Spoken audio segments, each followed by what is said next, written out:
কিছু কিছু পছন্দের জিনিস যদি মনের মতো না হয়, যত দামি জিনিসই হোক না কেন আর যত ফেভারিট জিনিস হোক, তুমি খেতে ইচ্ছে করে না, কিন্তু কি আর করার। তো আজকে আমার ফেভারিট খাবার সামনে রেখে কেন এই কথাটা বললাম, চাইলে সম্পূর্ণ ভিডিওটা দেখেন তাহলে বুঝতে পারবেন। যারা ফেসবুক পেজ থেকে আমার ভিডিওটা দেখে থাকেন, লাইক কমেন্ট এন্ড শেয়ার করবেন প্লিজ। ফলো বাটনে ক্লিক করতে কিন্তু ভুলবেন না। আর যারা ইউটিউব চ্যানেল থেকে আমার ভিডিওটা দেখে থাকেন, করে লাইক এবং সাবস্ক্রাইব করবেন, বেল আইকনে ক্লিক করতে কিন্তু ভুলবেন না। হ্যালো এভরিওয়ান, আসসালামু আলাইকুম। আমি সাথী আলহামদুলিল্লাহ আমি ভালো আছি, আশা করি আপনারাও ভালো আছেন। Welcome my new another daily blog. তাহলে চলুন না বাড়িয়ে আজকে ডেইলি ব্লগটা শুরু করে ফেলি। আমি ডক্টরের অ্যাপয়েন্টমেন্ট দিয়েছিলাম, আমি তো আগে আপনাদের সাথে ছিলাম। আমার একটা কেকের অর্ডার ছিল, তো সেটা আমি আপনাদের সাথে শেয়ার করেছি আর বলেছি। আর এর মধ্যে আমি রেডি হয়ে নিয়েছি। আমি সব কাজকর্ম সেরে কেকটা ডেলিভারি করে লাঞ্চটা করে রেডি হয়ে এখন মা ছেলে বের হয়ে যাচ্ছি। আর আমরা বাসার সামনে থেকে একটা রিক্সা নিয়ে নিয়েছি। প্রথমে আমরা যাব মেডিকেল, ওখান থেকে আরেকটা রিক্সা নিয়ে আমরা কাটলি সালাউদ্দিন হসপিটালের উদ্দেশ্যে রওনা দিব। প্রথমে আমি আপনাদের সাথে আজকের ওয়েদারটা তো শেয়ার করেছি,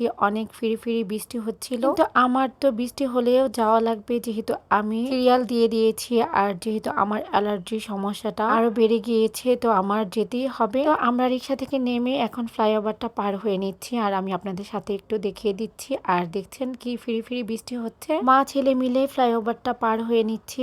আর আপনাদের সাথে আজকে সুন্দর ওয়েদারটা শেয়ার করছি। আর এই ওয়েদারে খিচুড়ি রান্না করলে সেই হতো, কিন্তু আর করলাম কোথায়। তো এখন মা ছেলে মিলে আবার আর একটা রিক্সা নিয়ে যাচ্ছি সালাউদ্দিন হসপিটালে। তো রিক্সা নেওয়ার সময় একদমই ভিজে গিয়েছিলাম। এটার আমার প্রচন্ড ঠান্ডা, কিন্তু আমার সাথে যাওয়ার সময় ও ভিজে গিয়েছে। আল্লাহই জানে আজকে ওর কি অবস্থা হয়। বড় সাথে যাই হোক, এখন আমরা চলে এসেছি। ভিতরে আরেকটা রোগী গিয়েছে। আর এরপরে আমি যাব। আজকে অনেক ফাঁকা ছিল, তেমন হেডেকে থাকতে হয় নাই। না হয় যেই সিরিয়াল থাকে একদমই মাথা ব্যথা হয়ে যায়। আর আপনাদের ভাইয়া তো এই সিরিয়ালের জন্য একদমই আসতে চায় না। আর হচ্ছে আমার সমস্যা, আমারই তো আসতে হবে, কেউ আসুক বা না আসুক। বৃষ্টির জন্য অনেক রোগী আসি নাই, যে আগে আসছে সেই দেখাচ্ছে। যাই হোক আলহামদুলিল্লাহ আমি ডক্টর দেখিয়ে, যেহেতু হসপিটালের সামনে রাজধানী মার্কেট, আর এখানকার ফুচকা আমার অনেক ভালো লাগে, বিশেষ করে দই ফুচকাটা। আর ছেলেকে বাসা থেকে বলে নিয়ে এসেছি আজকে তোমাকে দই ফুচকা খাওয়াবো, এখানকার দই ফুচকা অনেক টেস্ট। ছেলেকে বলে নিয়ে এসেছি। আর এখন আমি রাজধানী মার্কেটে ফুচকা দোকানে চলে এসেছি। আর আমরা বসে ওয়েট করছি আর ফুচকার অর্ডার করেছি। কিন্তু কি একটা অবস্থা,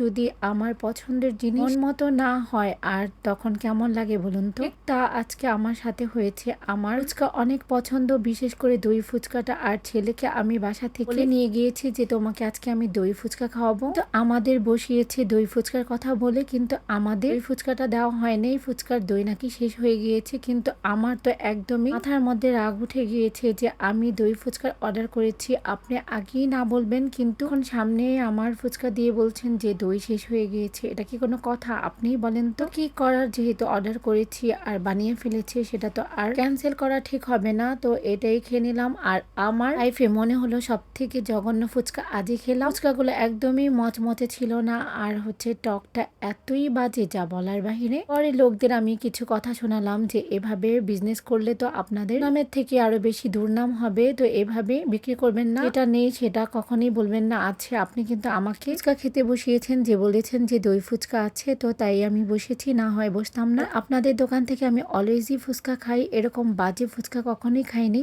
আজকে লাচ্ছিটাও একদমই বাজে ছিল, কোনোটাই মনের মতো পেলাম না। ছেলের মনটাও ভীষণ খারাপ হয়ে গিয়েছে, ছেলে দই ফুচকা খেতে যেয়ে একটা বাজে ফুচকা। তো যাই হোক এখন আমরা বাসায় চলে আসছি। আর কেমন বৃষ্টি হচ্ছে আপনারা তো দেখতেই পাচ্ছেন। আর টাইমে তো মা ছেলে একদমই ভিজে গিয়েছে। ওয়েদারটা খুবই ভালো লেগেছে, অনেকদিন পরে সেই ফিল পেলাম। তো আজকে ডেইলি ব্লগটা যদি আপনাদের সবার কাছে ভালো লেগে থাকে, প্লিজ কমেন্ট সেকশনে কমেন্ট করে জানাবেন। আজকে ডেইলি ব্লগটা এখানেই শেষ করছি, ভালো থাকবেন সবাই, আল্লাহ হাফিজ।